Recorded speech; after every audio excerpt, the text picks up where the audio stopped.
এক মিনিট সময় হবে আল্লাহ রাসূল সাল্লাল্লাহু আলাইহি ওয়াসাল্লামের একটি ছোট্ট হাদিস শোনার জন্য।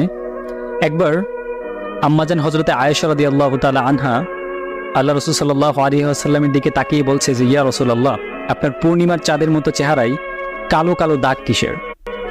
তখন রাসূলুল্লাহ সাল্লাল্লাহু আলাইহি ওয়াসাল্লাম চুপ হয়ে গেলেন। আম্মাজান যখন আবারও জিজ্ঞেস করলেন যে, ইয়া রাসূলুল্লাহ, আপনার কালো দাগগুলো কি বসন্তের দাগ? তাহলে আপনি আল্লাহ তাআলার কাছে দোয়া করেন যেন তিনি আপনার কালো দাগগুলোকে সরিয়ে দেন।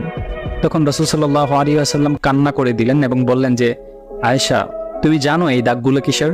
আমার এই দাগগুলো সরিয়ে দেওয়ার জন্য আমি আল্লাহ তাআলার কাছে কখনোই দোয়া করব না। এই দাগগুলি হচ্ছে তাইফের ময়দানে যে ছেলেরা আমাকে পাথর দিয়ে আঘাত করেছিল, সে আঘাতের চিহ্ন।